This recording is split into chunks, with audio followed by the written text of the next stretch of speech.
সুপ্রিয় শিক্ষার্থীরা, আসসালামু আলাইকুম।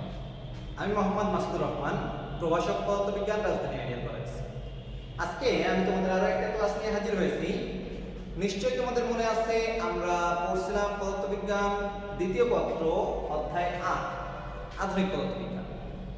মোটামুটি আমরা প্রায় শেষ ভাগে চলে এসেছি। শুধু শেষ ভাগ না, আজকের এই টপিকসটা পড়ালে এখানে থিওরি সম্পূর্ণভাবে শেষ হয়ে যায়।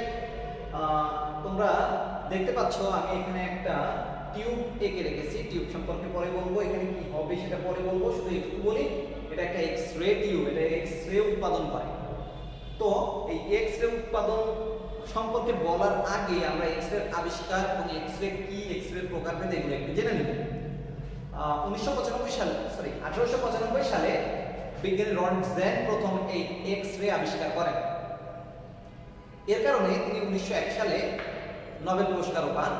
তো এই এক্স রেটা যখন উনি আবিষ্কার করেন, অ্যাকচুয়ালি ওনার উদ্দেশ্য কিন্তু এক্স রে আবিষ্কার করা ছিল না, উনি আগে থেকে জানতেন না যে এরকম একটা রে থাকতে পারে। এই কারণেই কিন্তু এটার নাম এসেছে এক্স রে। এক্স সাধারণত আমরা গণিতে অজানা রাশি বোঝাতে ব্যবহার করি, অর্থাৎ অজানা রাশি যেমন এক্স দ্বারা প্রকাশ করি বা অজানা কিছু আমরা এক্স দ্বারা প্রকাশ করি, উনি এই রশ্মিটাকেও যেহেতু অজানা এক্স রে নাম দিয়েছেন, অজানা রশ্মি।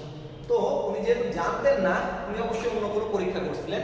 সেই পরীক্ষাটা ছিল মূলত তড়িৎ ক্ষরণ নল থেকে যখন আর কি ইলেকট্রন কোনো ধাতব পাতে ফেলা হয় তখন কি ঘটে, এটা নিয়ে উনি পরীক্ষা নিরীক্ষা করছিলেন।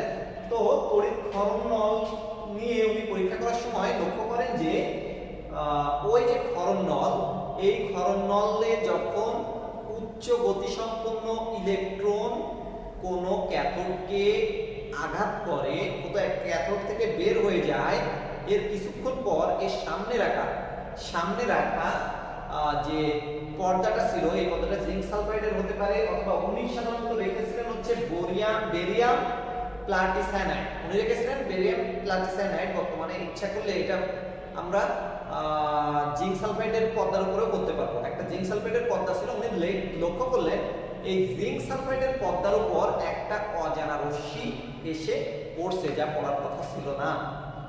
উনি আরো খেয়াল করলেন যে এই জিঙ্ক সালফাইড অথবা যে আমরা প্লাটিসায়ানাইডের কথা বললাম, আমরা বেরিয়াম প্লাটিসায়ানাইড, এর উপর যে আলোকটা পড়ছে ওটা তখনই পড়ছে যখন ওইখানে টিউবের দেওয়ালে আমাদের উচ্চ গতি সম্পন্ন ইলেকট্রন যে আঘাত করছে। উনি তখন বুঝতে পারলেন এটার উৎপত্তি হওয়ার কারণটা কি, এবং তিনি পরবর্তীতে ব্যাখ্যা করেছেন, সেটাই আমরা আসবো। তার আগে বলি, উনি এটার নাম দিলেন তখন এক্স রে। এই এক্স রে সাধারণত দুই প্রকারের হয়ে থাকে, একটা হচ্ছে কোমল এক্স রে আর একটা হচ্ছে কঠিন এক্স রে। সাধারণত নিম্ন বিভব পার্থক্যে যে এক্স রে যন্ত্র থেকে উৎপন্ন হয় তাকে আমরা বলবো কোমল এক্স রে, আর উচ্চ বিভব পার্থক্য বিশিষ্ট কোনো এক্স রে যন্ত্র থেকে যে এক্স রে উৎপন্ন হয় তাকে আমরা কঠিন এক্স রে বলে থাকি।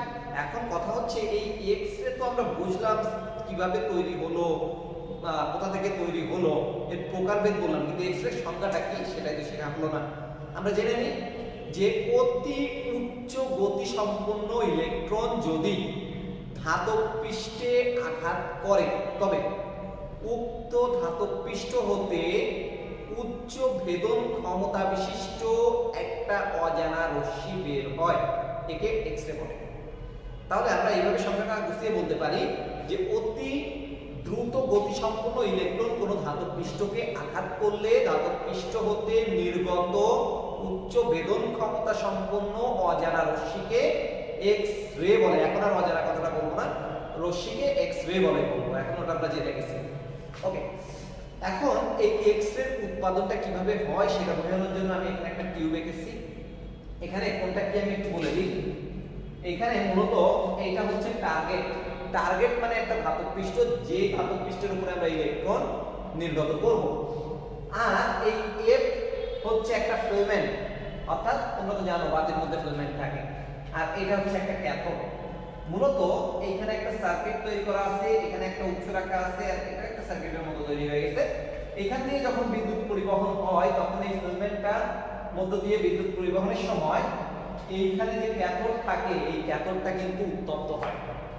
এই ক্যাথোড উত্তপ্ত হওয়ার কারণে এর মধ্যে একটা শক্তি সঞ্চয় হয়, যে শক্তিটা পায় কে ওইখানে ইলেকট্রন। এই ইলেকট্রন এখান থেকে মুক্ত হয়ে যায়। মুক্ত হয়ে যায় শুধু না, এখান থেকে এরা গতিশক্তি প্রাপ্ত হয়। গতিশক্তি প্রাপ্ত হওয়া এই ইলেকট্রন এখান থেকে মুক্ত হয়ে এটা কিন্তু ভ্যাকুয়াম, এই ভ্যাকুয়ামের মধ্য দিয়ে কোথায় চলে যায়, বিভিন্ন দিকে ছড়ায় পড়ে, এইখানেও আঘাত করে, অর্থাৎ এই টার্গেটে আঘাত করে। টার্গেট হচ্ছে একটা, টার্গেট মূলত আমাদের কি একটা ধাতব পাত, এই ধাতব পাতে আঘাত করে, ফলে এখান থেকে অজানা একটা রশ্মি নির্গত হয়ে যায়।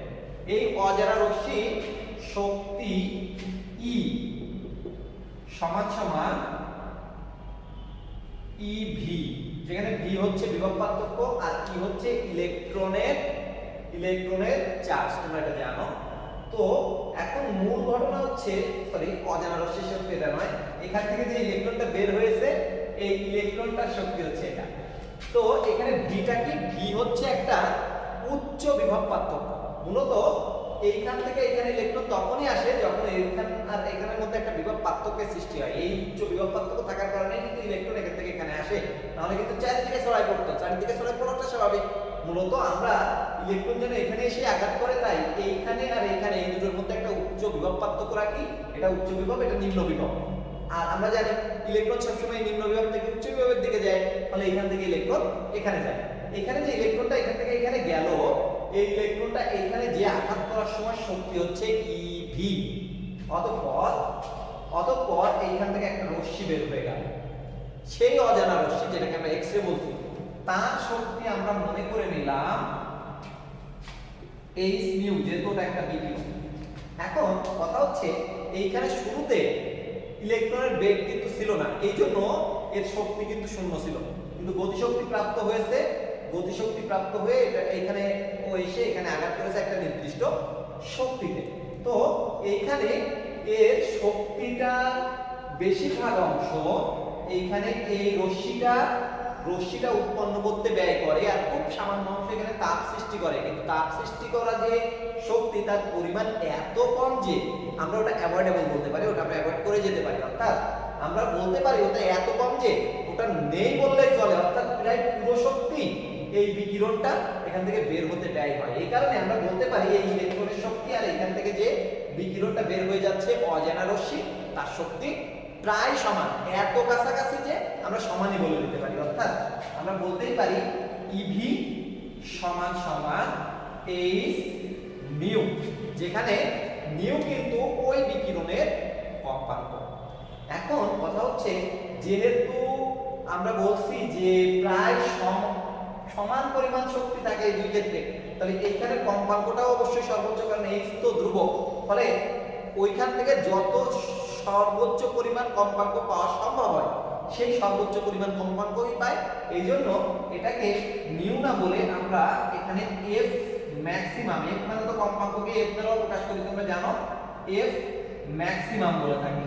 ব্যাপারটা বোধহয় তোমরা বুঝতে পেরেছো।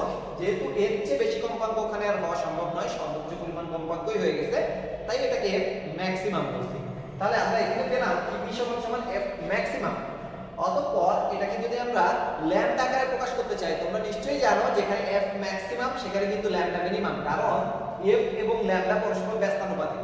তাহলে আমরা এখান থেকে বলতেই পারি ইভি সমান সমান HC divided by lambda minimum.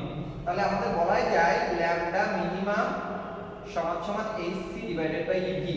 ওখান থেকে একটা রশ্মি বের হয়, সেই রশ্মিটা হচ্ছে আমাদের অজানা একটা রশ্মি, যাকে আমরা এক্স রে নামকরণ, আমরা তো নয় রঞ্জিত করেছেন, নামকরণ করেছেন, যার ল্যাম্বডার মান হচ্ছে এইচসি ডিভাইডেড বাই ইভি। এইখান থেকে আমরা ওই এক্স রে কি বের করতে পারি, তরঙ্গদৈর্ঘ্য বের করতে পারি।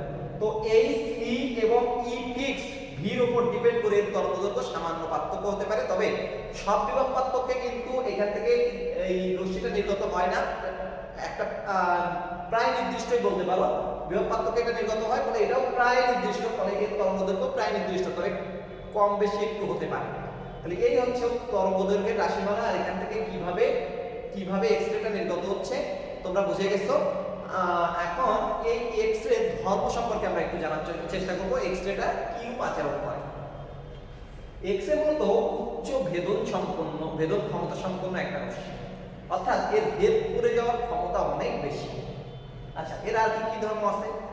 এটা তড়িৎ ক্ষেত্র বা চুম্বক ক্ষেত্র দ্বারা বিচ্যুত হয় না, কারণ এর উৎপত্তি তো তড়িৎ ক্ষেত্র বা চুম্বক ক্ষেত্রের মধ্যে। এই কারণে এর তড়িৎ ক্ষেত্র বা চুম্বক ক্ষেত্র দ্বারা বিচ্যুত হয় না। আর কি ধর্ম আছে?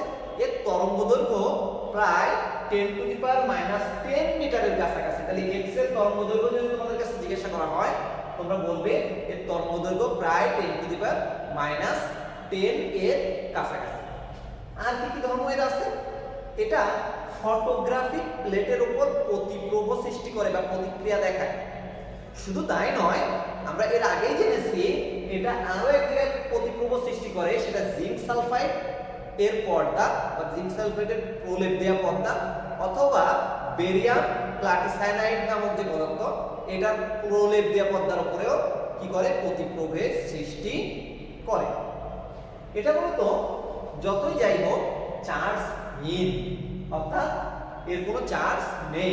আর এর একটা অপোজিট ধর্ম আছে, যেমন ইলেকট্রন ধাতব পাতে নিঃসৃত করলে এক্স রে বের হয়, ধাতব পাতে এক্স রে যদি ফেলা হয় ইলেকট্রন নির্গত হয়, অর্থাৎ ঠিক উল্টো কাজটাই হয়।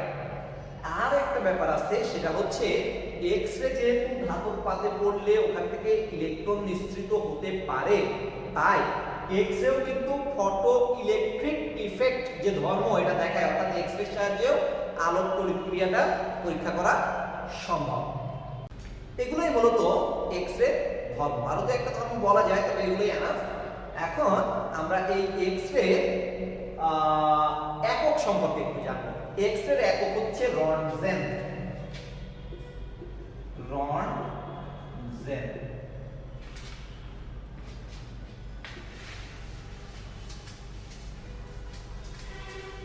আমরা এই এক রন্টজেন বলতে কি বুঝি? এক রন্টজেন বলতে বুঝি এক্স রে যন্ত্র হতে প্রতি 1 কিলোগ্রাম পরিমাণ বায়ুতে 2.58 into 10⁻⁴ কুলম্ব চার্জ নির্গত হলে তাকে আমরা বলি এক রন্টজেন। অর্থাৎ প্রতি কিলোগ্রাম বায়ুতে যদি 2.58 into 10⁻⁴ কুলম্ব চার্জ নির্গত হয়, তাকে আমরা বলি এক রন্টজেন। সেখানে যদি প্রতি কিলোগ্রাম না হয় 2 কিলোগ্রামে আরো বেশি বের হতে হবে এক রন্টজেন হতে গেলে, 3 কিলোগ্রাম বায়ুর মধ্যে আরো বেশি বের হতে হবে, ওইটা হিসাব করে আমরা হিসাব করতে পারি। অর্থাৎ আমরা বলতে পারি 2.58 into 10⁻⁴ কুলম্ব পার কেজি বায়ু। আশা করি এই ব্যাপারটা তোমরা বুঝতে পেরেছো। এখন আমরা যেটা জানবো যে এই যে এক্স রে, এই এক্স রে এর ব্যবহারটা, এক্স রে নানাবিধ ব্যবহার আছে। সাধারণত এক্স রে চিকিৎসা ক্ষেত্রে ব্যবহারটা অনেক বেশি দেখা যায়। এছাড়া আমরা বিভিন্ন গোয়েন্দা কাজে বা আমাদের প্রাত্যহিক যে নির্মাণ সামগ্রী পরীক্ষা নিরীক্ষায় এর ব্যবহার করে থাকি। প্রথমে আমরা চিকিৎসা ক্ষেত্রে আসি। চিকিৎসা ক্ষেত্রে এক্স রে সর্বাধিক ব্যবহার হচ্ছে হাড়ের ফাটল বা কোনো হাড় ভেঙে যাওয়া, এগুলো নির্ণয় করতে এক্স রে ব্যবহার করা হয়। এর যে উচ্চ বেদন ক্ষমতা সম্পন্ন হওয়ার কারণে যে ধর্মটা, এই ধর্মটাই মূলত এটা নির্ণয় করতে আমাদেরকে সাহায্য করে। আর কি? এছাড়া ক্যান্সার নির্ণয় এবং ক্যান্সার কোষ ধ্বংস করতে এক্স রে ব্যবহার করা যায়। তাছাড়াও দাঁতের গোড়ার আলচার বা পেটের মধ্যে আলচার বা খাদ্য পরিপাক নালী পর্যন্ত অনুসরণ, এই সমস্ত কাজও এক্স রে সাহায্যে করা হয়ে থাকে। এরপর আমরা আসি নির্মাণে, বিভিন্ন জিনিস নির্মাণে এর যে ব্যবহার। মূলত কোনো ধাতব পদার্থ দিয়ে যখন আমরা কোনো কিছু নির্মাণ করি, তখন এই ধাতব পদার্থের মধ্যে কোনো ফাটল আছে কিনা, সূক্ষ্ম ফাটল যেটা খালি চোখে দেখা যাচ্ছে না, যেটা পরবর্তীতে বড় হয়ে দেখা দিতে পারে এবং দুর্ঘটনার কারণ হতে পারে, এমন কোনো ফাটল আছে কিনা এটা পরীক্ষা করতে এক্স রে ব্যবহার করা হয় থাকে। এছাড়া সাধারণত আসল এবং নকল গহনা চেনার জন্য এই এক্স রে ব্যবহার রয়েছে। আরেকটা অংশ আমি বলেছি গোয়েন্দা কাজে। গোয়েন্দা কাজে এর বহুল ব্যবহার রয়েছে। সাধারণত বিমানবন্দর বা কাস্টম যেখানে আছে কিনা, কাস্টম হাউস যেখানে চেকিং করা হয়, এই সমস্ত জায়গায় এর ব্যবহারটা বেশি দেখা যায়। আমরা যদি এক্স রে ব্যবহার করি তাহলে দেখা যায় কাঠের বাক্স বা এই টাইপের বাক্স না খুলেও এর ভেতরে কোনো কিছু আছে কিনা এটা আমরা পরীক্ষা করতে পারি। সাধারণত গোয়েন্দা ক্ষেত্রে বিভিন্ন জিনিস এগুলো চেকিং করতে শুধু কাঠ নয়, প্লাস্টিকের বা যে ব্যাগ বা এই টাইপের যে জিনিসগুলো আছে এগুলো আমরা পরীক্ষা করি এই এক্স-রে মাধ্যমে।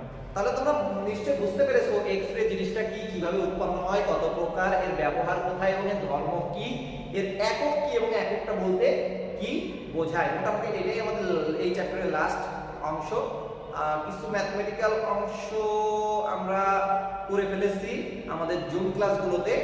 এখন নেক্সট ক্লাসের ভিডিওতে এবং নেক্সট যে জুন ক্লাস আমরা যে কয়টা পাই এই চ্যাপ্টারে আমরা সৃজনশীলগুলো প্র্যাকটিস করার চেষ্টা করব। মোটামুটি তোমাদের যে নেক্সট পরীক্ষা সেই পরীক্ষার সিলেবাসটা তাহলে কমপ্লিট হয়ে যায়। যাই হোক, পরবর্তী ক্লাসের জন্য তোমরা অপেক্ষা করে থাকো। সেই পর্যন্ত ভালো থাকো, সুস্থ থাকো এবং অবশ্যই অবশ্যই আমার জন্য দোয়া করবে।